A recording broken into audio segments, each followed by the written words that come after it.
নমস্কাৰ দৰ্শক স্বাগতম জনাইছোঁ। আশা কৰিছোঁ আপোনালোক সকলোৱে ভালে আছে। আজি আৰু এটা ৰেচিপি লৈ আহিছোঁ। সেইটো হৈছে সৰু মাছৰ এখন মাছৰ আঞ্জা। যিহেতু সৰু মাছটো ভাজি খাই বুলি বহুতে ভাবে, গতিকে ভাবিলোঁ এটা চিম্পল গ্ৰেভি এটা কেনেকৈ বনাব পাৰোঁ সেইটো আপোনালোকৰ ওচৰলৈ লৈ আহিছোঁ।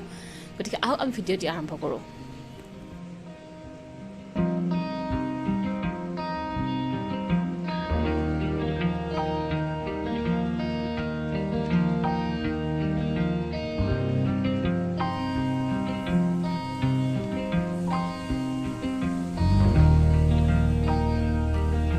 আৰু এয়া হৈছে খলিহনা, পুঠি, মোৱা সকলোখিনি মাছ মিক্স কৰি লোৱা হৈছে।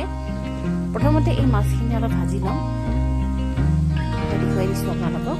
আৰু আনফালে এটা কুকাৰত আলু বইল কৰিছোঁ আৰু আলুৰ লগতে গোটা গোটাকৈ বিলাহীও দি দিছোঁ। বিলাহীটো দিলে কি হয়, ৰাতি খাইছোঁতো, ৰাতি খালে মানে গেছ ফৰ্ম নহয় এনেকৈ। আৰু গুটিটো ওলাই যায়, আলুটো সুন্দৰকৈ সিজি যায়। গতিকে ইজি হৈ যায় প্ৰচেছটো আমাৰ। আপোনালোকে এনেকৈ ল'ব পাৰে আৰু গ্ৰেভিটো খুব সুন্দৰ হয়।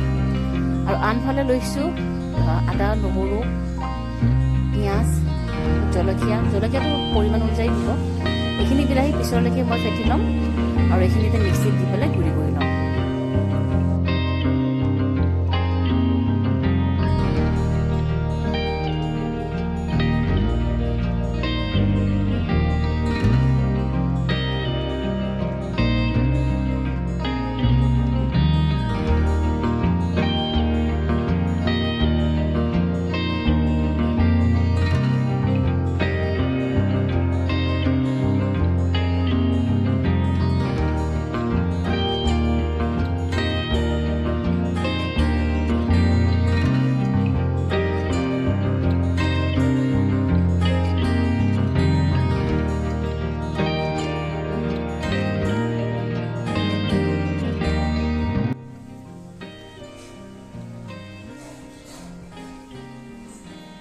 দৰ্শকসকল, মাছখিনি ভাজি হৈ গ'ল। একেটা কেৰাহীতে সামান্য পৰিমাণৰ তেল দিছোঁ।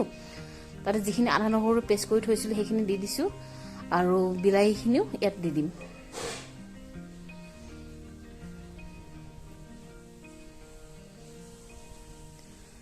বিলাহীটো যিহেতু সিজিয়ে আছে, মিক্সিত দিয়াৰ কোনো প্ৰয়োজন নাই। আপোনালোকে মিক্সিত দিও এনেকৈ পেষ্ট বনাব পাৰে বা এনেকৈ সিজাই লৈও তাক বনাব পাৰে, যিটো ইজি পায়। দুইখিনিকে ভালদৰে লৰাই দিম।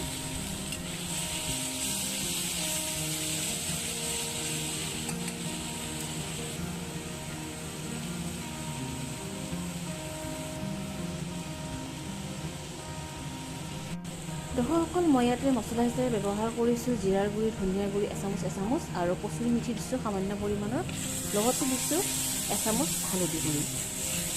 এইখিনি ভালদৰে মই ভাজি ল'ম। তাৰপিছত সামান্য পৰিমাণৰ পানী দি দিম ইয়াতে।